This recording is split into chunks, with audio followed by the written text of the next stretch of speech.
eu não podia falar de outro tema a não ser de Israel. Sabe, entender Israel e entender o que aconteceu ali naquela religião é entender a árvore genealógica da nossa história. O Evangelho hoje é o maior projeto que existe no mundo.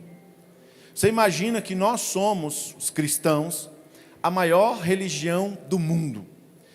E aquele lugar, se nós formos pensar ali naquela região, nós temos a origem das 3 maiores religiões do mundo. Nós temos ali o judaísmo, que foi a primeira, o islamismo e o cristianismo.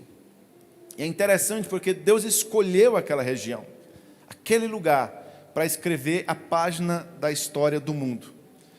Se você entender que Cristo hoje é a pessoa mais conhecida do mundo, e se você entender que Cristo dividiu a história entre antes de Cristo e depois de Cristo, e isso não foi nenhum religioso que fez, na realidade foram o próprio calendário científico, ele se divide assim, em antes de Cristo e depois de Cristo.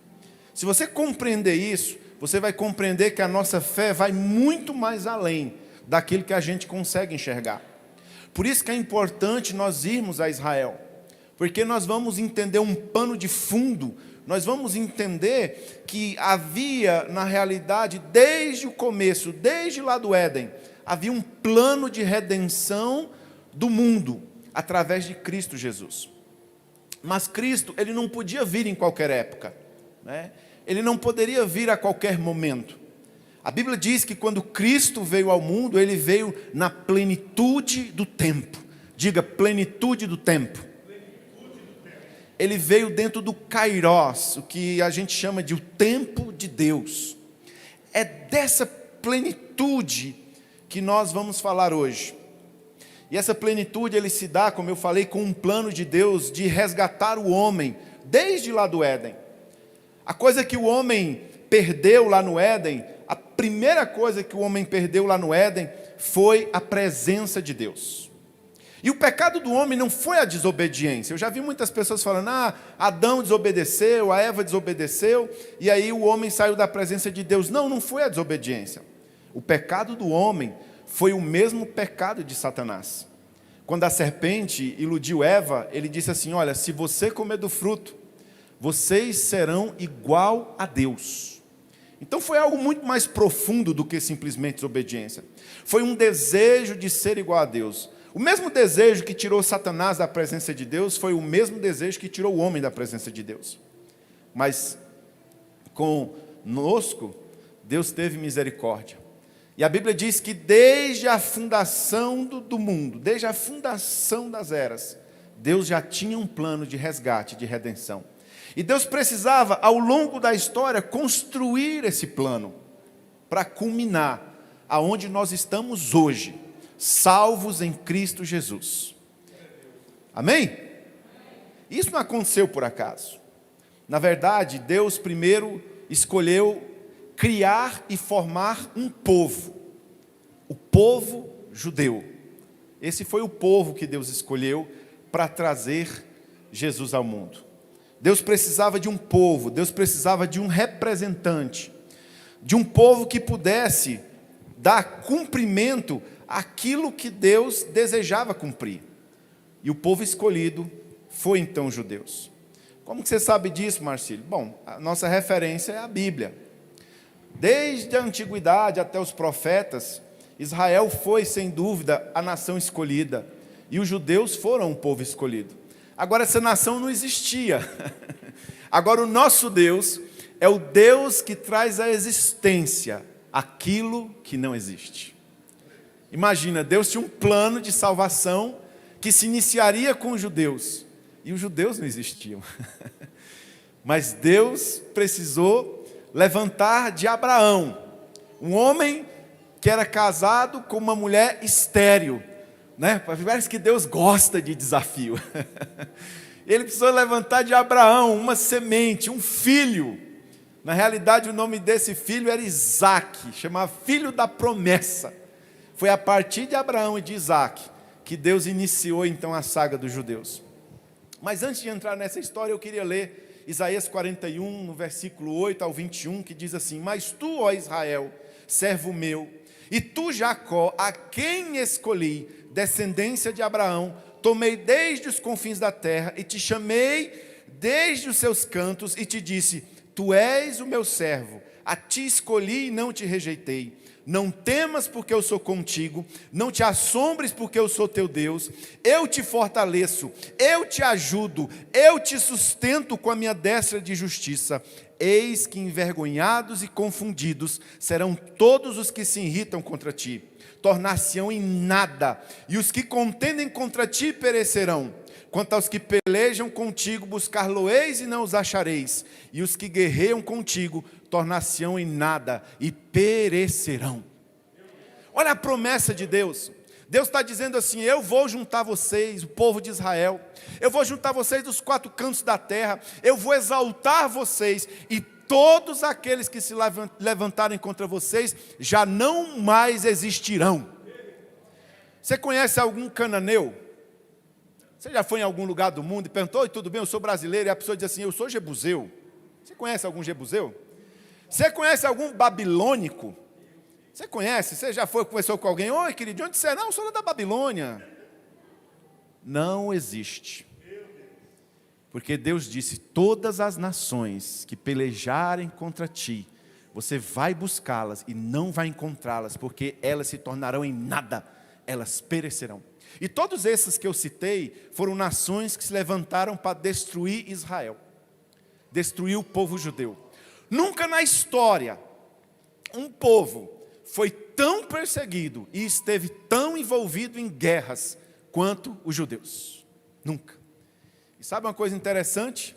Eles nunca perderam. E até quando aparentemente perderam, Deus foi lá, reverteu a situação e mudou o propósito daquela visível derrota para a vitória.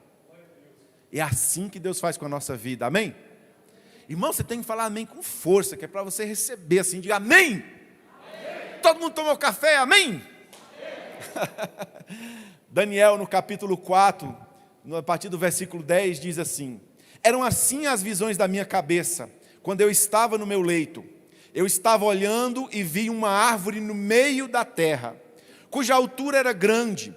Crescia a árvore e se tornava forte, de maneira que a altura que chegava até o céu era visto até os confins da terra. A sua folhagem era formosa, o seu fruto abundante, e havia nela sustento para todos. Fala da nação de Israel essa profecia. Essa profecia de Daniel fala sobre isso, que haveria sustento para todos vindo daquele pequeno lugar, daquela pequena terra. Irmãos, Israel é geograficamente e naturalmente um lugar insignificante. É um pedacinho pequeno do mundo, no meio do Oriente Médio. É do tamanho do estado do Sergipe. 70% de Israel é deserto. 70% é deserto. Ali tem 3 desertos. Você tem o En-Gedi, você tem o deserto da Judeia, e você tem também ali o deserto do En-Gedi, o da Judeia e o deserto do Negueb. 3 desertos, 70% deserto. Um lugar estéril, que não crescia nada. Um lugar que não tinha água. Chove em Israel, em um ano, o que chove talvez em um dia aqui em Louisiana. Um lugar pequeno, insignificante, um lugar esquecido, um lugar totalmente irrelevante. Mas olha o que Zacarias fala sobre esse lugar. Zacarias 12 diz assim: eis que farei de Jerusalém um cálice de tontear para todos os povos em redor e também para Judá, durante todo o sítio contra Jerusalém. Naquele dia farei de Jerusalém uma pedra pesada para todos os povos. O que os profetas estão falando, profetizando sobre Israel, há milhares de anos atrás, é que Israel seria tão relevante, que mudaria a história do mundo. Isso é naturalmente impossível. Você tinha grandes e poderosas nações naquele tempo. Você tinha ali o Império Babilônico, um império que está desde a constituição ali da humanidade, ali na região da Mesopotâmia. Você tinha a grande Roma. você tem ao longo da história ali os mamelucos, você tem ali grandes nações, grandes impérios, mas os profetas estão dizendo: ei, presta atenção, Israel vai ser o pêndulo que vai balancear o mundo. Dali vai sair salvação para todos os povos. Dali vão sair as leis para reger as nações. E é muito intrigante que isso realmente aconteceu. Ou esses profetas, eles eram realmente assim uns caras muito assertivos, muito videntes, ou então aquele lugar é o lugar que Deus escolheu para mudar a história do mundo e para mudar a minha e a sua história, porque a salvação vem dos judeus. Diga: a salvação vem dos judeus. Agora você pode dizer: Israel, mas peraí, eu só ouço falar da Bíblia de Israel. Israel é um lugarzinho, né, lá no meio do Oriente Médio, não é assim tão relevante, não é assim um negócio tão importante. E eu tenho um videozinho aí sobre alguns fatos curiosos de Israel, antes da gente entrar aqui numa timeline da nossa palavra. Queridos, vamos ver agora um vídeo sobre alguns fatos curiosos de Israel. Quando você ouve a palavra Israel, o que passa pela sua mente? Provavelmente esta imagem, ou isto. Com certeza isto. Aqui estão 68 fatos que você não sabia sobre Israel. Israel é um país jovem com apenas 68 anos de idade. Em termos de anos-nação, é como um bebê de 3 anos de idade. A população de Israel é apenas 1,6% da população do Oriente Médio e ocupa apenas 0,1% da área da região. É muito pequena. Você pode atravessar o país inteiro em 5 horas, das neves do Hermon até as praias quentes de Eilat. Israel é o terceiro país do mundo no consumo de doces e legumes. Israel foi o primeiro país do mundo a proibir comerciais com modelos abaixo do peso. Israel tem o maior número de acadêmicos per capita do mundo e a maior proporção de startups. E de museus também. Tel Aviv é o lar de 80 mil cães que contam com mais de 60 parques próprios. E o maior cemitério de cães, que remonta aos tempos antigos, foi descoberto em Israel, em Ashkelon. Jerusalém, uma das cidades mais antigas do mundo, é também a mais inteligente. Por quê? Porque foi a primeira do mundo a ser completamente coberta por Wi-Fi. Assim você pode achar o Abraham Hostel, um dos melhores do mundo. Outra cidade antiga é Beersheba. Hoje em dia, ela tem o maior número de mestres de xadrez per capita do mundo. Com todo o respeito ao xadrez, o esporte de praia mais popular em Israel é o frescobol. Sem pontuação, é apenas uma diversão para acabar com a paz dos outros na praia. Livros. Israel é o número 2 do mundo na publicação de livros. Povo do livro, lembra? Espera, quem é o número 1? Pelo menos Israel está em primeiro lugar na tradução de livros em línguas estrangeiras. O pendrive é uma invenção israelense que poupa muito espaço de armazenamento. Israel é um dos 10 países líderes na expectativa de vida. As pessoas aqui vivem em média até 83 anos. Israel tem 273 quilômetros de praias, nos mares Mediterrâneo, Vermelho, Morto e Mar da Galileia, o lago de água doce mais baixo do mundo. Segundo o Novo Testamento, foi aqui que Jesus andou sobre as águas. Esta prancha-remo, chamada Hassaquê, foi inventada aqui nos anos 30 por um salva-vidas judeu. Se você tiver dificuldade de flutuar, o Mar Morto é o lugar certo. A concentração de sal é tão alta que qualquer um se mantém à tona. Israel é um dos únicos 8 países que enviaram um satélite ao espaço. A rota de migração de aves mais movimentada no mundo passa por Israel. 1 bilhão de aves passa por aqui todos os anos. De acordo com o Traveler's Digest, Tel Aviv é uma das 10 cidades do mundo com as mulheres mais bonitas. Sim, também está entre as 10 principais em homens bonitos. Muitas mulheres em Israel têm mais a oferecer do que só um rostinho bonito. Elas também têm mais graus acadêmicos do que os homens. Então, se você é a próxima Marie Curie, aqui é o lugar para você. Não é à toa que Israel é conhecida como a nação das startups. Há mais de 3.000 empresas nesse campo. É a concentração mais alta do mundo, fora o Vale do Silício. Então, o que foi inventado aqui? A tecnologia que nos permite conversar com WhatsApp, Messenger e tudo mais que vocês jovens gastam seu tempo. Software antivírus, computadores de mãos livres, tecnologia para evitar acidentes de trânsito, aplicativo para táxi. Lembra quando você tinha que acenar para chamar um táxi? A rede social que lhe permite se afastar de engarrafamentos. Uma pílula muito pequena que pode fotografar seu corpo por dentro. Como sai dali? Aquecedor de água solar, sistema de irrigação que economiza água, depilação indolor, ou melhor, quase indolor, gel contra a picada de água viva, teclado a laser, a tecnologia que permitiu o voo não tripulado, tomate cereja e Rúbico, um dos jogos de tabuleiros mais populares. Crembo, marshmallow coberto de chocolate com moinha benta. No inverno, os israelenses consomem mais de 50 milhões deles. Bamba, um salgadinho com sabor de amendoim criado em Israel. Popular e delicioso, ajuda as crianças a desenvolverem imunidade contra a alergia ao amendoim. Continuando com coisas gostosas, a Itália é o berço do sorvete, mas é em Israel que o seu consumo é quase o dobro. É de congelar o cérebro. O sorvete depende da qualidade do leite. As vacas israelenses são campeãs mundiais em produção de leite, 40 litros por vaca por dia. Tel Aviv é conhecida como uma das capitais veganas do mundo. Que tal um sushi? Tel Aviv é a segunda cidade depois de Tóquio em bares de sushi por metro quadrado. O vinho é produzido aqui há mais de 3.000 anos e mesmo assim a indústria de vinho local não ganhou tantos prêmios internacionais como acontece hoje. E falando de prêmios de prestígio, nada é mais prestigiado do que o Nobel, certo? 9 israelenses ganharam o prêmio Nobel até agora. O último foi Dan Schertman, pela descoberta dos cristais quase periódicos. Veja se pode dizer 5 vezes rápido cristais quase periódicos. Israel também cultiva muitas flores. No último dia dos namorados, Israel enviou mais de 60 milhões delas para a Europa. Israel é a única democracia do Oriente Médio. Israel não é uma monarquia, mas temos uma rainha, Dana International, a primeira transexual a ganhar o Eurovisão. A revista Time Out escolheu Tel Aviv como a capital gay do Oriente Médio. E por falar em divas, o designer de sapatos de Lady Gaga é israelense. Eles são realmente bonitos, mas é difícil caminhar com eles, especialmente se você estiver em Haifa e precisar subir suas colinas verdes. Para isso existe a linha de metrô mais curta do mundo, levando direto ao topo do Carmelo. Você sabia que Haifa é a cidade mais multiétnica em Israel? Tem judeus, cristãos, muçulmanos, sunitas e xiitas, drusos e barrais. Você sabia que Israel é o único lugar no mundo onde o número de árvores aumenta a cada ano? Mesmo com todas essas florestas, 60% de Israel é deserto, o que não impediu de transformar as áreas estéreis em terra produtiva. Como no deserto não tem muita água, Israel desenvolveu tecnologias avançadas em dessalinização. Cientistas de Israel criaram tratamentos para esclerose múltipla, Parkinson, Alzheimer e, o mais importante, descobriram a causa do mau hálito.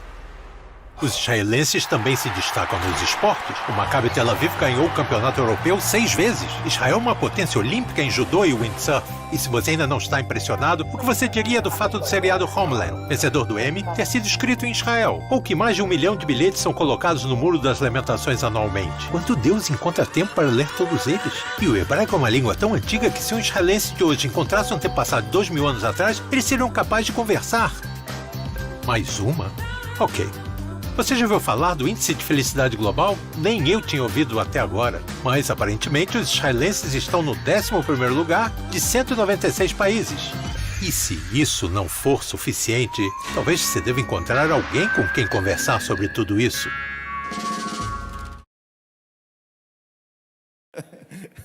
Glória a Deus. Você vê como Israel é um país tão importante, tão relevante, né? Agora, a grande pergunta que nós temos é, poxa, que povo é esse? Quem são esse povo que inventou tanta coisa, que fez tanta coisa, que faz tanta coisa, né? São tantos fatos interessantes, são tantas coisas tremendas, e a gente tem que entender na escolha de Deus, na escolha de Deus. E Deus escolheu o povo judeu.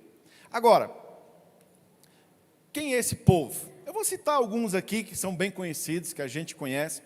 Tem um muito conhecido, um judeu, lógico, tem vários, né? Mas tem um muito conhecido que é o Albert Einstein. A gente conhece o Einstein, ele é o pai da teoria da relatividade, né? Pegaram a teoria dele e criaram uma bomba atômica, né? Então pode dizer que a bomba atômica foi criada por um judeu. Nós temos ali o Sigmund Freud, que é o pai da psicanálise, o inventor da psicologia moderna. Foi o Freud, o primeiro homem a dizer que traumas da infância repercutem em nossa vida inteira. Então, Freud era um judeu austríaco, um cara muito, muito, muito precioso, e ele foi autor de vários livros. Nós temos ali o Karl Marx também, era judeu, né? É o pai do socialismo. Esse não foi muito feliz, não, aleluia. Então, nós temos também um cara muito importante chamado Jonas Salk. O Jonas Salk, ele foi o cara que inventou a vacina da poliomielite, contra a poliomielite, né? É por causa do Jonas Salk que as nossas crianças hoje não sofrem mais com a poliomielite. Mas ele não foi um cara tão querido quanto o predecessor, que todo mundo acha que foi ele que fez a vacina, que foi o Albert Sabin. Na realidade, o Albert Sabin pegou a vacina do Jonas Salk e criou as gotinhas. O Jonas Salk era na injeção, por isso que ele não se tornou muito popular com as crianças. Agora, o Jonas Salk não patenteou a vacina. Ele poderia ser um cara trilionário, Ele poderia ter herança aí para todas as gerações, mas ele preferiu deixar a vacina da polio sem patente, para que todos os países pudessem aplicar nas crianças. E por causa disso, o Sabin, então, criou ali a famosa gotinha, é o homem da gotinha, as crianças gostam mais do Sabin. Então, nós temos também a Ana Marie Curie, que é interessante. Você vê num tempo em que a gente se fala tanto sobre o empoderamento feminino, o avanço das mulheres, em Israel isso já era uma realidade já nos anos 50. A Ana Marie Curie, ela foi, na verdade, a única mulher a ganhar 2 prêmios Nobel. Aliás, a única mulher não, perdão, a única pessoa do mundo a ganhar 2 prêmios Nobel. Ela ganhou um de química e um outro também de física. Ela era uma cientista, uma mulher que desenvolveu vários elementos químicos. Nós temos também a Hedy Lamarr. E hoje você está com um celular na mão por causa dessa mulher, porque ela é considerada a mãe do Wi-Fi. Ela foi a primeira pessoa a desenvolver transmissão por ondas curtas, que é a tecnologia que nós utilizamos hoje nos nossos telefones, nos nossos tablets, nos nossos computadores. E aí nós temos também mais um judeu para engrossar essa lista, e o nome dele é Yeshua HaMashiach, o Cristo do Deus vivo, o nosso Deus. Sabe que você pode dizer aleluia? O nosso Cristo. Agora, tem algumas perguntas que, como nós vemos no vídeo, e agora vendo aqui tantas grandes celebridades, porque não são só essas são algumas. Na realidade, nós temos mais de 150 judeus que ganharam o prêmio Nobel. Nobel da Paz, Nobel de Literatura, Nobel de Física, de Química. Só para você ter uma ideia, você sabe quantos brasileiros já ganharam o prêmio Nobel? Zero. E nós temos mais de 150 judeus que ganharam prêmios Nobel. É uma coisa fantástica. É um país, é uma nação diferenciada. Deus realmente escolheu esse povo para fazer algo diferenciado no mundo. Agora, temos umas perguntas que a gente tem que pensar. A primeira delas é, por que Deus escolheu Israel? Por que Deus escolheu os judeus? Por que Deus escolheu esse povo, gente? A outra pergunta é, por que esse povo é tão perseguido? Por que é um povo tão perseguido? Como eu falei, nenhuma outra nação esteve tão envolvida em guerras quanto Israel. A outra pergunta é, por que Israel é uma nação tão poderosa? Você sabe que Israel tem o melhor exército do mundo. É a nação mais belicamente organizada do mundo. E a última pergunta é, por que esse povo, por que essa nação é tão próspera? Todo mundo sabe disso, que os judeus são um povo muito próspero, muito abençoado. Bom, rapidamente eu vou falar aqui um pouquinho, vai ser bem resumido, eu não vou trazer maiores informações para não ficar chato, afinal nós estamos num culto de celebração ao Senhor, e não é uma aula teológica, mas eu vou falar um pouquinho sobre a origem então dos judeus, porque quando a gente entende a origem, daí a gente consegue entender o que está acontecendo hoje. A gente sabe que houve uma ruptura ali no Éden, o homem saiu da presença de Deus, a presença de Deus é a coisa mais importante, Jesus veio restaurar a presença de Deus para nós, é tanto que Moisés falou, Senhor, se a tua presença não estiver conosco, nós não vamos para lugar nenhum. A presença de Deus deve ser o principal objetivo do crente. Por quê? Porque ela foi perdida em Adão, ela foi quebrada em Adão, e ela veio ao longo dos tempos só através dos sacerdotes e profetas, e com Cristo ela é restaurada então não só para os judeus, mas para todos nós. Então a história começa ali no Éden, quando o homem perde, depois o homem se multiplica, o pecado também se multiplica, e Deus decide então acabar com a humanidade. E ele faz então uma escolha de um homem chamado Noé e a sua família, que era a Bíblia diz que era um homem íntegro. E ali Deus fala para Noé, eu vou destruir todo mundo, mas constrói uma arca. Noé constrói essa arca, Noé convida várias pessoas para ir para a arca, mas ninguém quis, né? A arca hoje é a igreja, a gente sabe disso. Nós estamos aqui dentro da igreja, nós somos protegidos contra o dilúvio lá de fora. E Noé então, ele com a arca leva a sua família. Noé tinha 3 filhos, Sem, Cã e Jafé. Os jefititas, que eram os filhos descendentes de Jafé, eles seguem ali pela Europa, pelo Vale do Indo, né? Os cananitas, eles habitam ali a África, eles vão pelo chifre da África, entram ali a África, e os semitas, os filhos de Sem, ficam no Oriente Médio. Eles ficam no Oriente Médio. E eles dão origem, então, cada um dá origem ao seu povo, e os filhos de Sem, ou semitas, ficam ali na parte do Oriente Médio, e eles formam, então, aquela população do Oriente Médio. Eles se estabelecem ali na região da Mesopotâmia, onde hoje é o atual Iraque. Por isso que você tem essa palavra, antissemitismo, ou antissemita. Por quê? Porque eles são descendentes de Sem. Depois desse estabelecimento do povo ali, da multiplicação do povo, então Deus começa a elaborar o seu plano. Lembra? Trazer à existência aquilo que não existe. E Deus então escolhe um homem chamado Abraão. Isso está lá na sua Bíblia, em Gênesis 12, a partir do 1 ao 4, tem ali uma palavra sobre o chamamento de Abraão. E é interessante porque Abraão já era idoso. Abraão já era uma pessoa já de avançada idade e casada com uma mulher estéril. E Deus diz: Abraão, sai da tua terra, sai da tua parentela. Abraão estava numa cidade chamada Ur dos Caldeus. Essa cidade, os vestígios dela ainda existem até hoje, lá na antiga Mesopotâmia. E Deus diz: Abraão, sai daí e vai para a terra que eu te mostrarei, e eu vou fazer de ti uma grande nação. Irmãos, olha, um Deus desconhecido, chamando um homem já idoso para um projeto mundial, com uma mulher estéril. Esse cara tinha muita fé. Esse homem era um homem de fé. Eu acho que é por isso que Deus chamou Abraão. E ali então, Deus estabelece então Abraão, dá a ele um filho, como eu falei, o nome desse filho era Isaque, o filho da promessa. E ali Deus então começa o seu plano a partir de Isaque.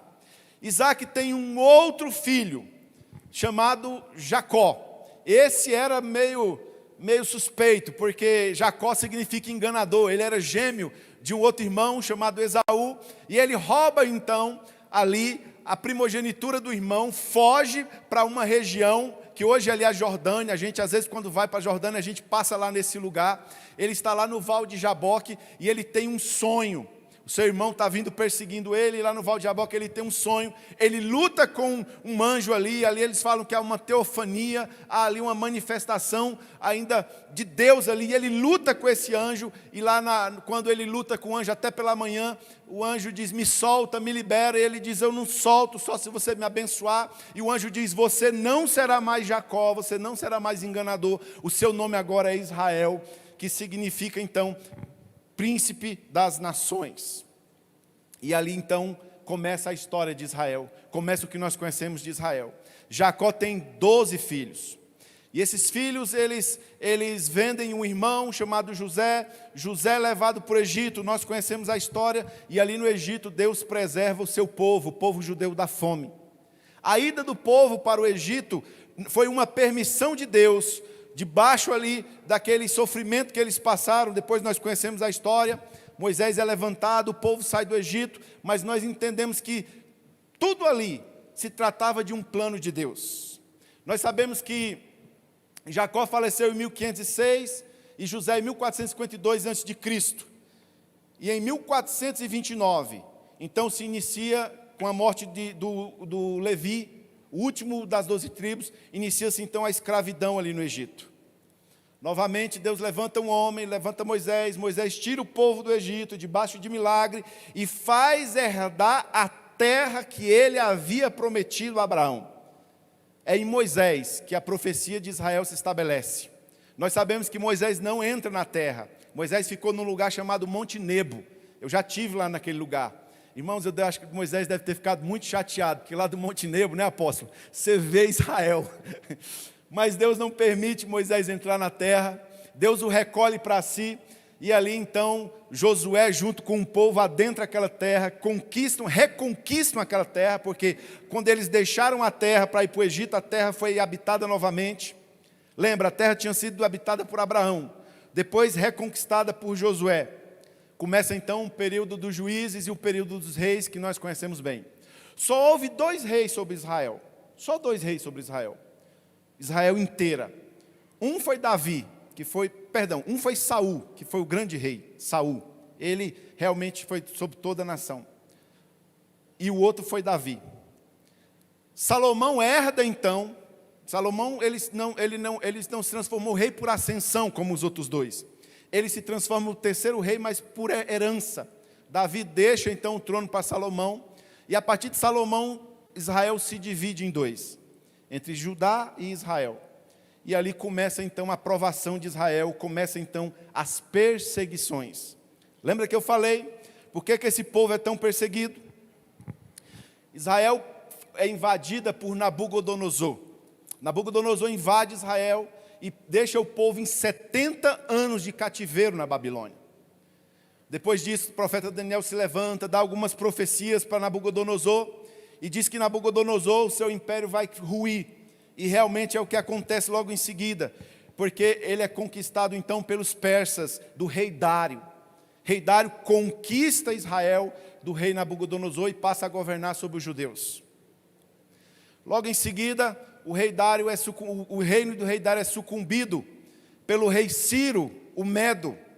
E aí então passa Israel a ser governado pelos medos. Primeiro pelos persas e depois pelos medos. Até a chegada de um homem que foi fundamental para acabar com esse reinado de Medo-persas lá na região da Judéia, que foi Alexandre o grande conquistador, Alexandre Magno. Ele já havia conquistado o Egito, ele já havia conquistado meio mundo, e ele chega então lá com os gregos, na região da Judéia, que hoje ali é Israel, e ele conquista aquela região. Agora acontece o seguinte, Alexandre não vive muito tempo. Alexandre morre muito novo. Ele tem uma doença, os arqueólogos não são contundentes em dizer o que houve, mas ele teve uma febre, uma infecção, ninguém sabe se foi malária, o que é que aconteceu, mas ele morre muito novo. Se Alexandre talvez tivesse continuado vivo, hoje nós estaremos falando grego. Porque ele havia, mesmo novinho, conquistado o mundo inteiro. Desde criança, Alexandre tinha um desejo de conquistar o mundo. E olha que coisa tremenda. Ele conseguiu muita coisa quando ele estava vivo. Mas então, Alexandre morre, e ele deixa seus generais, os Seleucidas, ali naquela região. Os Seleucidas são um povo muito, muito importante para nós, evangélicos. Nossa, mas por que, Marcílio? O que é que acontece com isso? Qual a ligação que nós temos com os Seleucidas? É muito chave a ligação que nós temos com os Seleucidas. São os Seleucidas que vão proibir o judaísmo, ou tentar proibir o judaísmo. São os Seleucidas que vão tentar banir todas as tradições judaicas. Veja bem, até aquela altura, os judeus haviam retornado da Babilônia, do cativo babilônico. Havia sido restaurado então Israel, mas Israel permanece sob domínio ainda de vários povos. Eles estão aguardando o Messias, o Yeshua HaMashiach, o Cristo do Deus vivo. E Israel está sob domínio então de um homem chamado Etíoco Epifânio IV. E esse cara foi cruel, ele foi terrível. Ele perseguiu a religião dos judeus, ele tentou de todas as formas fazer com que os judeus adorassem aos deuses gregos. Agora olha que coisa interessante. Os judeus são judeus por duas características muito fortes. Aliás, eu diria três. A primeira grande característica dos judeus é a sua identidade de fé. Os judeus creem unicamente em Yahvé, ponto final. Não tem exceção, não tem jeitinho, não tem desvio. Eles creem única e exclusivamente no Deus vivo, no Deus Todo-Poderoso. Eles creem apenas nele. Depois, os judeus, eles têm também um forte muito grande na educação. Na educação. E por fim, os judeus têm uma convicção muito grande na sua identidade como povo santo abençoado. Com a perseguição dos Seleucidas, os judeus endurecem, eles não aceitam a prática, por exemplo, de Etiânio sacrificar porcos dentro do templo. Isso era uma afronta para os judeus. Então entra em cena Judas Macabeu, que junto com os judeus causa uma grande revolta, toma Israel dos Seleucidas. Nesse tempo, vem um outro império então dominar sobre Israel. Nós conhecemos bem esse império, o Império Romano. O Império Romano vem sobre Israel para dominar Israel, mas eles não conseguem. Os judeus não abrem mão do seu Deus. Os judeus não abrem mão da educação, de ensinar suas crianças as suas tradições. Os judeus não abrem mão da sua identidade. E os romanos têm muita dificuldade de conquistar aquela região, até que entra um homem que foi um fator fundamental para a nossa fé. O nome desse homem era Antípatro. Ele era pai de Herodes o Grande. E Antípatro havia apoiado a revolta dos Macabeus, e ele diz, olha, para você conquistar esse povo, vocês querem realmente conquistar o povo? E Roma queria conquistar, Roma queria cobrar impostos, Roma queria estabelecer o Império Romano para transformar aquelas pessoas de bárbaras para cidadãs romanas. E aí o Antípatro diz o seguinte, ele diz, olha, você precisa deixar aquele povo com as suas tradições, você precisa deixar aquele povo com a sua fé, você precisa deixar que o povo exerça a sua liberdade de buscar a Deus e não querer impor os deuses romanos, porque vocês não vão conseguir. E para isso, então, eles elegem uma espécie de mediador chamado Herodes, que é filho de Antípatro. E Herodes o Grande, então, passa a agradar os dois lados. Ele passa a agradar Roma, construindo edificações romanas. A cidade de Cesareia é um marco romano em pleno Israel. Nós visitamos lá, é um lugar lindo. E ele passa também a fazer algumas edificações, como o templo de Herodes, o templo que hoje nós conhecemos uma réplica lá em São Paulo, viu? Lá de São Paulo não é o templo de Salomão, não. O templo de Salomão era pequeno, mas aquele lá de São Paulo está mais para Herodes. Herodes então edifica o templo, agrada os judeus, agrada os romanos, e ele consegue fazer uma coisa única na história, com que os romanos se sujeitem à lei de uma nação conquistada. Isso nunca aconteceu. Isso nunca aconteceu. Nunca houve na história os romanos se sujeitarem aos costumes de uma outra nação que ele conquistou. E é por causa disso que chega então esse homem Cristo. E Pilatos, mesmo sendo governador da Judéia, mesmo mandando em tudo, mesmo sendo dono da bagaça, ele diante de Cristo, ele diz, olha, eu vejo que esse cara é inocente, mas eu não posso fazer nada, a não ser obedecer à lei judaica. E por causa disso, dessa janela de tempo, de que nós chamamos de plenitude do tempo, então Jesus é crucificado. Em seguida, nós sabemos a história, no ano 70, o general Tito destrói Jerusalém. Adriano, no ano 123, destrói e dispersa os judeus pelo mundo inteiro.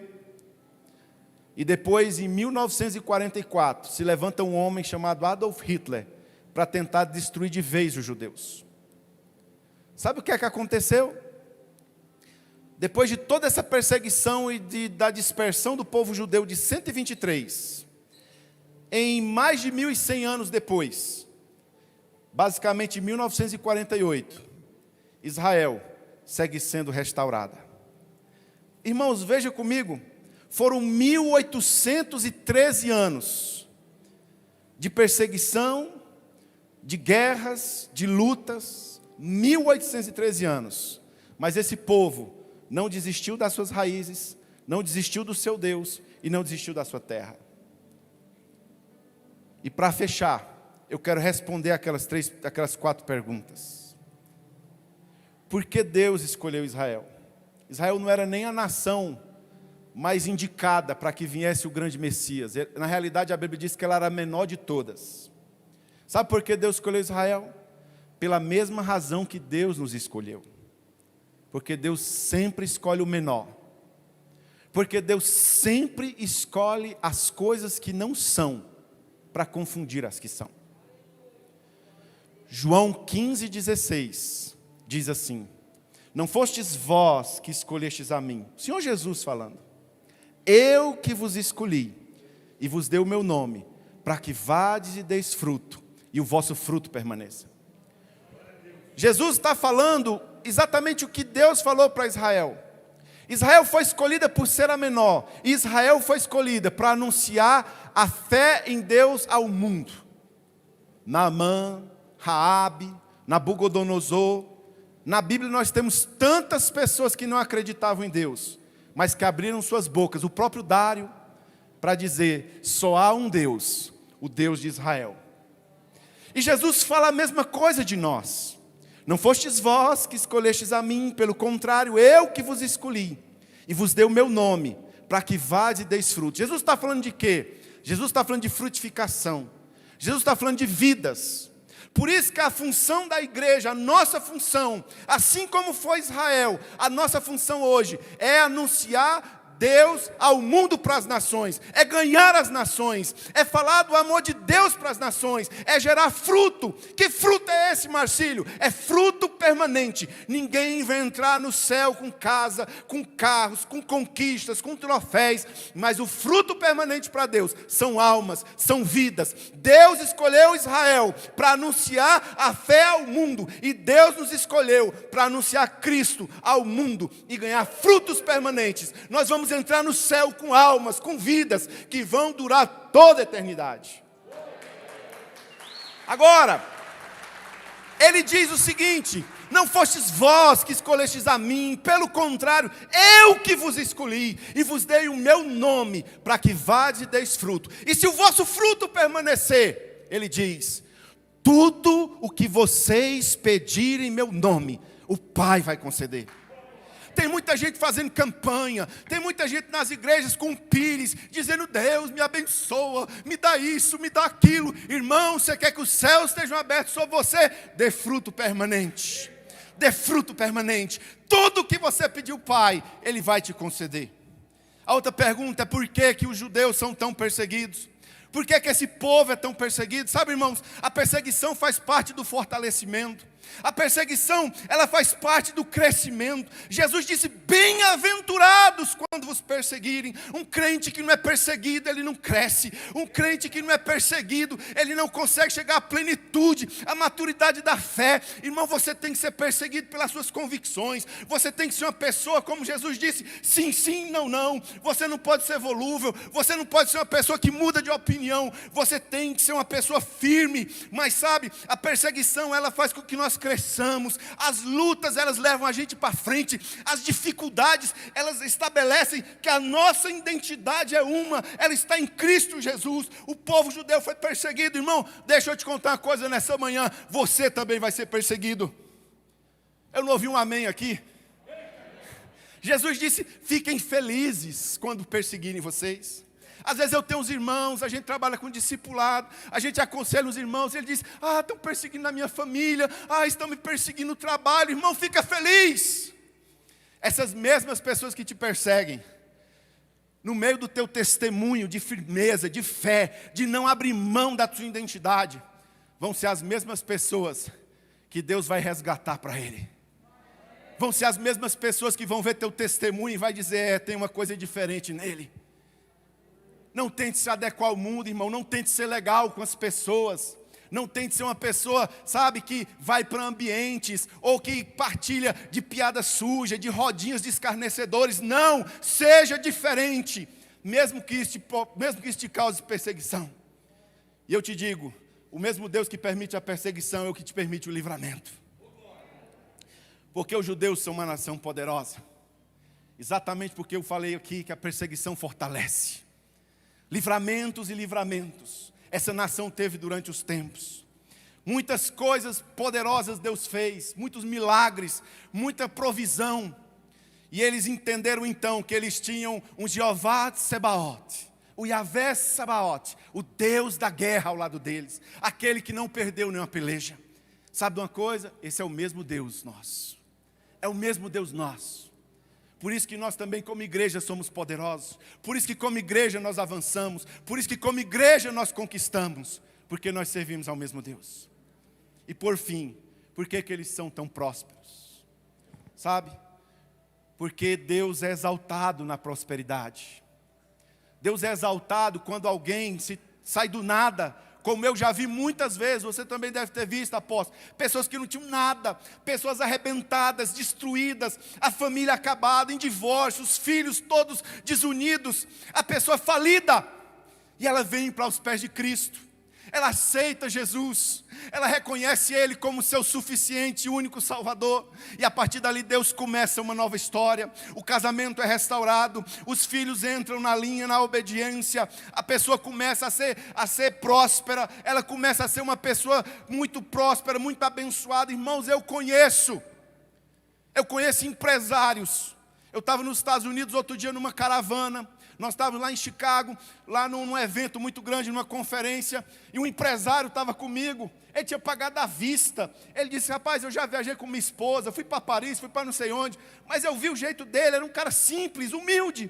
Ele disse, a minha esposa fala inglês, eu não falo nada. Aliás, ele mal falava o português. Eu falei, meu irmão, qual a tua origem? Ele diz, eu sou um ex-morador de rua. Você é o quê? Um ex-morador de rua. É assim que o nosso Deus faz. Ele pega os que não são, para envergonhar os que são. Ele é Deus.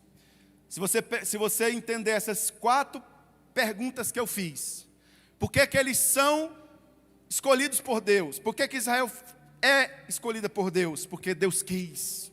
Porque Deus tinha um propósito, um plano. Por que eles são perseguidos? Porque Deus quer que eles cresçam. Por que eles são poderosos? Porque Deus é o escudo deles. E por que eles são tão prósperos? Porque Deus quer ser exaltado no meio deles. Sabe o que essas 4 perguntas querem dizer, irmãos? Essas 4 perguntas querem dizer: toda glória e toda honra pertence a Deus. Tem tudo a ver com Ele. Não tem nada a ver com os judeus. Não tem nada a ver com a igreja. Não tem nada a ver conosco. Tem a ver com Ele. A pessoa dEle. Ele é o nosso Deus. Ele é o Senhor da guerra. O Jeová de Sebaote. Ele é o Jeová de Tsidkenu, Deus da nossa justiça. Ele é o Jeová Rafa, o Deus que cura. Ele é o Jeová Nissi, o Senhor é a nossa bandeira. E Ele mandou o seu Filho, Jesus, o Cristo, o Yeshua HaMashiach, o Cristo do Deus vivo, aquele que é a raiz de Davi, o leão da tribo de Judá. Ele é a raiz de Jessé. Ele é o Galileu, ele é o pescador. Ele é o homem que se transformou no Deus encarnado, aquele que abriu um novo e vivo caminho, que nos salvou, que nos remiu e que vai nos levar na glória, porque Ele preparou um lugar lá diante do Pai.